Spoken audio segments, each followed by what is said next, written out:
Hey everybody, this is Miranda Miller 91, and today I want to give you a nice warm welcome back to the single player survival series. I finished rebuilding the world after all of my files got deleted. I'm very, very pleased with how it came out, although I did go a little bit overboard. So we've got a lot of really cool stuff now. I'm going to go through everything one bit at a time. You're getting a whole tour of the entire place, and I hope you really like it, guys, because it took me forever. But anyway, first off, obviously, you see the house. You see there's a lot of things around it. The biggest thing I want to say, though, is forget everything you thought about my stupid XP farm, because we no longer have to worry about that skeleton spawner way off out that way. Because apparently, unbeknownst to me, somehow, there's been a zombie spawner underneath this area the entire time, and now it's transformed into a very, very pretty, toggleable, and item-sorted XP farm. We keep rotten flesh for dog food, we keep iron because it's good, we keep the armors and stuff because we can melt them down into iron and gold, and then everything else, well, goes down there. Like the potatoes and the carrots and junk that we don't care about, or any items that overflow. And then right here, in this little spot right here, is where the zombies end up at. I do have a baby filter on there so that the little suckers don't clog the system, but no guarantees that it actually works, so I guess we'll just have to find out. But the hope is that it does. So that's our XP farm. No more skeleton. We just do zombies now, which is good. Onward and outward, this is the house. Obviously, you recognize it. I kept the same theme. The one thing I didn't keep, though, was the design on the inside. It's completely rehauled, and I quite like it. In here is the bedroom. It's very quaint, it's very cute. I have a potted plant, I have a double bed because, why not? This is our pathetic little excuse for a storage system right now. Eventually I'm going to be building a huge, well, okay, not huge, but pretty big storage system by a guy called Tango Tek. He designed it, so it will be going underneath here quite a bit. This is something I discovered on accident. I wanted a way to walk over my enchanting table, and I was fully expecting to have to take those, trapdoors off. But apparently you don't have to, because trapdoors don't block, signals. So you can actually enchant a full 30 enchant with all these trapdoors here. It's really cool. Moving on, though, this is the kitchen. I've got a brewing stand, I've got a cauldron, I've got a crafting table, and then one of several super smelters that I have is right there too. I'll eventually be throwing another one down in the XP farm. I just haven't yet because I was being lazy and I didn't want to. So there's that. And then if we go out this way, notice there's no trapdoor on the floor. That's because this entire area is completely mob proof as far as I can tell. It's all lit up. There's some lamps, or some lamps under the ground. They're actually jack-o'-lanterns under jungle leaves, but it's pretty, so don't bug me. We've got a fully fledged farm system going over here. Again, I went a little bit overboard when I was rebuilding this, but I figured, hey, why not? Go big or go home, right? So there's that, and then we've got our pumpkins and our sugarcane. That's a running theme here, because you need sugarcane for books, and you also need sugarcane for pumpkin pie and cake and good stuff, so there's that. And then we've got a horse, and another horse, and if you heard that, yes, we have llamas. All of these animals I hand caught, and it was a pain in the behind, but totally worth it. In here, we've got our insanely good egg farm. You can see there's eggs floating in there. That's because this thing is completely full. Yeah, I think I might need a double chest. In fact, I should probably expand that sooner rather than later. If you're wondering how I have these trapdoors sitting up, I'll show off that little trick in a later date. But last but certainly not least, oh yeah, I have a puppy dog too. I picked him up. This is actually a custom texture that I use. I don't remember who originally designed it, but I've had it saved in my Google Drive since forever. So, I made my own wolf textures. The untamed wolf, the wild wolf, has yellow eyes. The angry wolf has a snarling face and red eyes, and then the tamed wolf has blue eyes. So they're more of a husky, I guess. I don't know. I've been debating on making him have one brown eye and one blue eye, like a bi-eyed husky, just because I think it'd be cute. Anyways, in here, again, another super smelter. It's a running theme here. And right down here, all the way down. Sorry, this is going to take a second. I decided to forego the typical, drop chute, mainly just because, A, I didn't have the space for it, and B, I kind of like ladders. But in here is where, all of our stuff ends up. Hey, look, I have a couple chests. This is our auto mining tunnel. It's very simple. There's hopper line running down the middle so that once you get done in one mining tunnel, like this one that I dug all the way to a rather large lava lake with, once you get done with your mining tunnel, you flick the light on to say, nope, I'm not going back down there. It's already dug for way too far. And then you just dump your stuff into the hoppers and then move on to another tunnel. I did quite a bit of mining down here. I dug all this out by hand. Like, this entire tunnel, I dug and placed by hand. Yes, I gave myself the lights and stuff, but I dug the entire tunnel and placed all of the blocks by hand in survival, mainly because I wanted to make sure that I got all of the experience.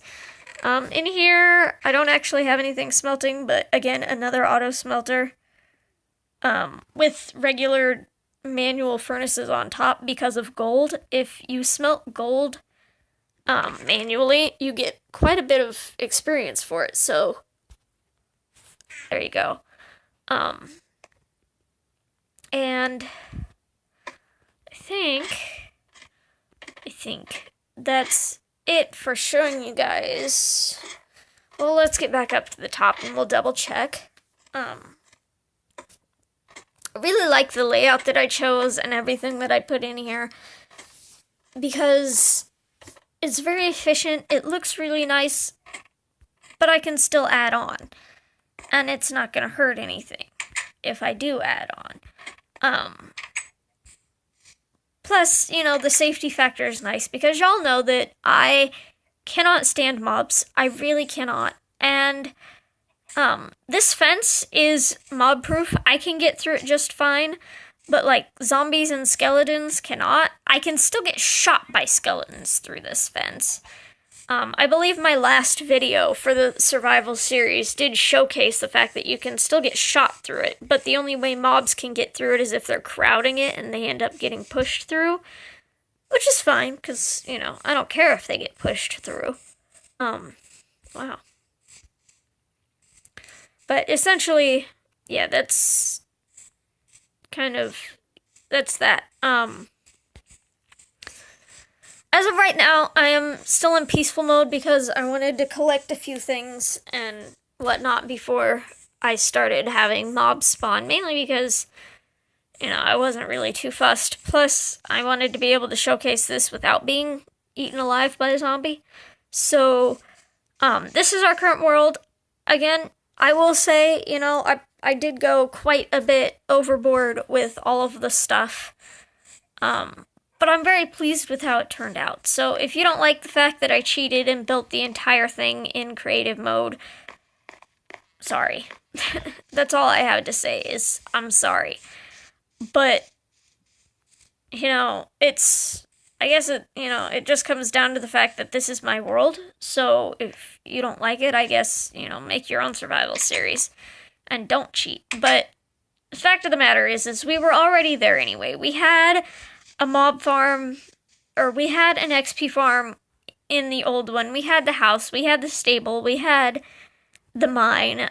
It looked different, but, you know, it was going to end up looking pretty eventually. And, you know, I'm happier with the way it is right now. But if we go down here, I wanted to kind of showcase what I did for the XP farm, because it's quite cool, actually, if you sit down and look at it. There we go. If we go down here, obviously the items are sorted here. Now, if you're wondering what the redstone is behind this, it's actually very simple. In this hopper, there's 4 different items, because that's the tutorial I watched for Minecraft Pocket Edition Friendly. I think they only did that because the pocket crafting, or the pocket GUI, there, I said it. The only problem with this design is it's not really tileable, because it overflows if you have 2 of them next to each other. That's why there's this nice little break in the middle of these. But it works out, because, I don't know, it works. I mean, I guess better than nothing. So those are those 2. They'll only suck, the rotten flesh and iron ingots. And then this is actually a mumbo jumbo design that I was very pleased to find out actually worked. It's a non-stackable item filter, and it's beautiful. You don't have to have any items in the hopper. Oops, wrong hopper. In this hopper, all it does is it senses when there's a non-stackable item in this hopper, and that will give a specific signal strength, and when that happens, it'll push it down into there, or let it be pulled down into there. And if it doesn't, it just continues on. It's a really cool design, and I was really happy that it actually works in Pocket Edition, because as you know, Pocket Edition redstone is screwy, so you can't guarantee anything will work in Pocket Edition, and I was really happy that it did. Because if it didn't, I didn't know how in the world I was going to end up keeping the armor, but not keeping all of the potatoes and carrots and junk. I mean, I guess I could have filtered out the potatoes and carrots into lava, and then went ahead and had armor in like a separate little holding cell. But I didn't really want to do that because, you know, this was simpler. So I'm really happy that it worked out. Eventually, I'll be putting an auto smelter probably in this wall. Yeah, I'll probably set it back into this wall so it's not cluttering this area. In fact, I might push this wall back a little bit further too, but that'll come later. For now though, that's that. If you're wondering what this is, it turns on and off the lamps. For this, the reason why there's a lamp here is so that my idiot brain can compute that, you know, how everything works. Essentially, up will turn the mob spawner on, down will turn it off. That's what the sign is for. It's for me, it's not really for you guys, because I'm an idiot and I forget things way too often. So, you'll notice I have signs everywhere, and it's not because I'm going to put the world up for download, although I probably will, and it's not because I think everybody else is an idiot and forgetful, because I don't. It's because I'm an idiot and I'm forgetful. Then, and only then, will we move on to doing the cool stuff, which will be like going to the woodland mansions, going to the nether and finding a fortress, and then getting wither skulls and fighting the wither. Everything will, you know, have its place, but not right now. Because, you know, I want to get my sorting system in place so that we have spaces for all of our crops and all of our, you know, wood items and all of our, you know, mob drops and everything. Because right now all we have is 6 chests, and that's just not enough. It really isn't. But that's what I came up with for the right now, because I plan on expanding that storage a lot. I also plan on eventually getting rid of all these trapdoors and just having pistons powering the spruce logs down there so that I can get level 1 enchants, or I can, hit a button and they all go down and get level 30 enchants. And that'll be cool because my armor will need enchanted a lot. And, I don't have a hoe, so maybe I'll enchant a hoe with unbreaking or something like that. I don't know. I'll figure it out. But yeah, so this has been a very rambly episode. I hope you guys don't mind me just jabber-jawing. Why don't I show you the stuff that we gathered? Most of this was either from my mining sessions, like all of that lapis is from digging out the tunnel and then a big mining session that I did. And then some of the sugarcane from the farm, some leather from killing a buttload of cows. We have our mob drop area. These bones and rotten flesh and stuff actually came from the chests that were in the zombie dungeon. And then I have some of this from killing some sheep and a bunch of feathers from killing a bunch of chickens. And then we've got, our food chest. All of this stuff right here is all from our farm, which I'm really happy about. And then, again, this is from just killing a bunch of animals that were wandering around because they were in my way. And then, again, from mining, this was from the dungeon. This was from mining. This was from mining. This was from mining. Actually, this was from mining out the XP farm area, which took forever. This is for making torches. Again, mining, but we've got plenty of resources.